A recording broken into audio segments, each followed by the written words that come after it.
Are you using Google Workspace and want to have multiple email accounts like info@ for client communication and support@ for support queries, but you also don't want to pay for multiple user licenses? Well, you're in the right place. Today I'm going to show you how to set up this type of email account for free and give you some tips on how to tweak your Gmail inbox to get the most out of them.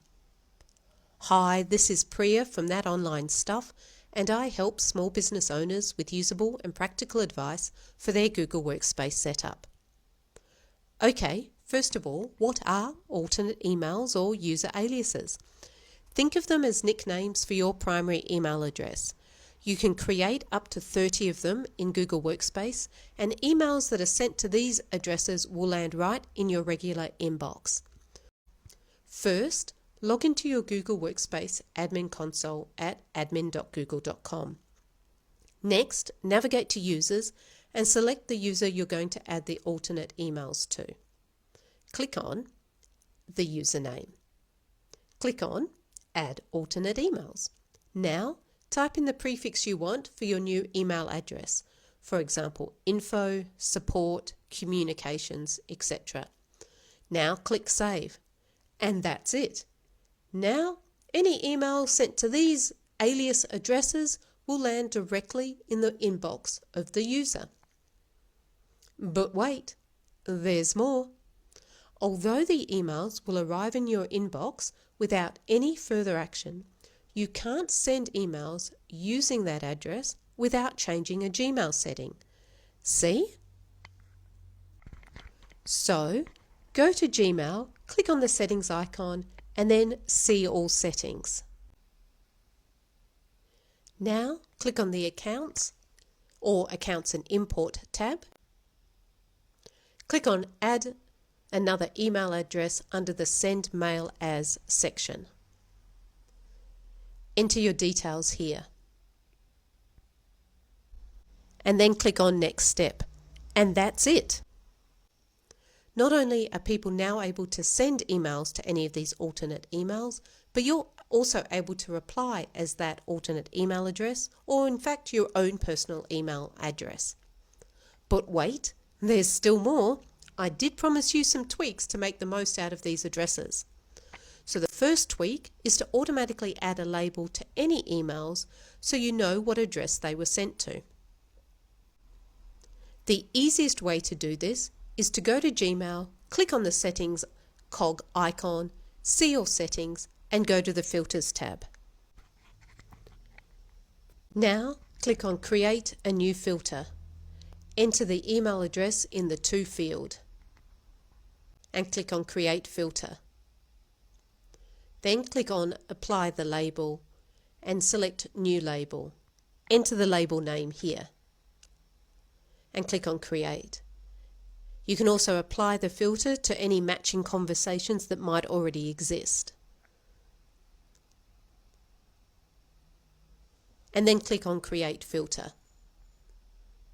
Now, if you go to your inbox, you'll see that there's an email label that's been attached to this email conversation. Now, go to the label list, click on the 3 vertical dots, select label color, and then select a label color that you like. Now, you'll see that that label has been brightly colored, and it's easier to see that these have been sent to the info email address. But what if you don't want the emails to be jumbled up with all your other emails in the primary or main inbox? Well, that's where multiple inboxes are very handy. First of all, click on the label name and then copy and paste it from the top of the screen. Then click on the Settings icon and See All Settings. Now click on Inbox and select Multiple Inboxes. In section 1, copy in or paste your label, and then if you want, you can type something into the section name. If you leave it empty, it'll be labelled as the label title. You can choose whether to have the inbox to the right of your primary inbox, above it, or below it. I generally do below because it's just easier for me, but play with it and see what works for you. Scroll down and click on Save. You'll now see that the emails are under that secondary inbox And if you archive it, it'll go out of the main inbox but stay in the secondary or multiple inbox there. Alright, here's my third tip: assigning different signatures to different email addresses. Unsurprisingly, we have to go to the settings icon and then see all settings in order to change this. Stay in the General tab and scroll down until you see the signature section. Create new and then enter your signature name. Enter the details of your signature here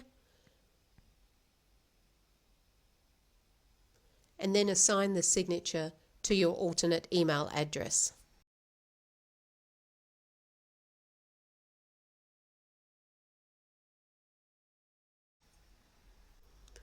Scroll down and save changes. Now, when you choose to send an email from that alternate email address, the new signature is going to turn up immediately. And now for my final and fourth tip is to use templates. To use templates, you'll need to first make sure that they're enabled. Click on the settings icon in Gmail and then click on See All Settings. Click on the Advanced tab and select Enable Templates. Click on Save Changes. Set the template up by creating a draft and then clicking on the 3 vertical dots. Select Templates, Save Draft as Template, Save as New Template, and then put a template name in. Click on Save. Now, when you compose or reply to an email, you can choose to use that template. And now I really am done. I've shown you how to add alternate or alias email addresses and set up Gmail so you can send as those addresses. I've also given you some tips on tweaking Gmail to get the most out of those addresses through filters and labels, multiple inboxes, different signatures and templates. Thanks so much for watching. I hope this video was of assistance to you, but if you've got any questions, let me know in the comments below. And remember, subscribe and hit the notification bell to get more Google Workspace information specifically designed for small business owners.